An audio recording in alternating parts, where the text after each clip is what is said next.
За бүгдээрэнд нь энэ өрөөмөнд хүргэе. Тэгээд та ялангуяа 3 дугаар эмнэлгийнхээ эмч удирдлагуудад бас юун түрүүнд баярлалаа гэж хэлээ. 3 дугаар эмнэлгийн маань Люксембург улстай хийсэн одоо энэ 20 жилийн уйггүй ажлын үр дүнд өнөөдрийн зүрх судасны эмнэлэг маань баригдах хэмжээнд хүрлээ. За энэ төслийн санхүүжилтүүд шийдэгдэх хэмжээнд хүрж байна.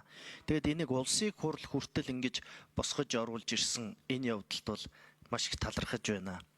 Зүрх судасны өвчин бод угаасаа дэлхийд бол номер 1 байгаа. Үхлээрээ. За Монгол улс гэхэд л одоо 18200 иргэн зүрх судасны өвчнөр хорвоогоо сайлсан байна. Тэгээд ер нь бол энэ зүрх судасны эмнэлэг дээр та ялангуяа 3 дугаар эмнэлэг дээр иргэдийн тавьсан саналын дагуу бид одоо очиж ажилласан. Тэгээд ажиллах явцдаа энэ зүрх судасны төвийн төсөлтөө сайн танилцсан.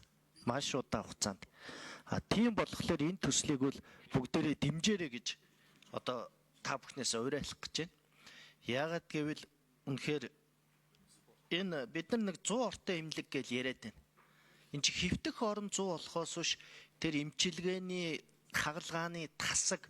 За тэгээд одоо манад хамгийн нэн шаардлагатай байгаа зүрх судасны мэс заслын дараах сэргээнцэх эмчилгээний тасагтай болох гэдэг шүү дээ бид нар. Энд чинь өөрөө хүн тэр хагалгааны дараа хэвийн амьдралдаа иргэн орох тэр боломжийг бүрдүүлж өгөх юм аа. Тийм болохоор энийг нь олж чар. За хоёрдугаарт гэвэл за төслийн боцолтгүй санхүүжилт байна. За нөгөөх нь болохоор зээл байна. Зээлийн дүнгээр энэ барилгыг тооцоод үзэхлээр метр квадрат нь 8.2 сая төгрөг болж байна. Эмнэлгийн тусгай зориултын барилга гэхэд энэ бол маш боломжийн. Энэ бол одоо үнэхээр боломжийн үн багхгүй. Бид нар бол одоо олон эмнэлэг, хавдрын эмнэлэг дээр тооцоо хийж үзсэн, шинэ хавдрын эмнэлэг дээр тооцоо хийж үзсэн. Тэгэхээр 8.2 сая гэдэг бол үнэхээр өнөөдрийн байдлаар бол эмнэлгийн тусгай хэрэгцээний одоо барилгад бол маш боломжийн үн шүү. За тэгэхээр энэ ажлыг одоо ямар нэгэн одоо шалтгаанаар зогсоохгүйгээр хөрөнгө оруулалт дээр маш сайн хяналттайгаар за тэгээд тендер одоо бүх юм маш ил тод яваадаг өсөө гэж хүсэж байна. Тэгээд бүгдээрэнд нь амжилт хүсье. Ямар ч байсан одоо бид нар Монгол улсын доктортой хөгжлийн зорилт 2030-д тусгагдсан байгаа.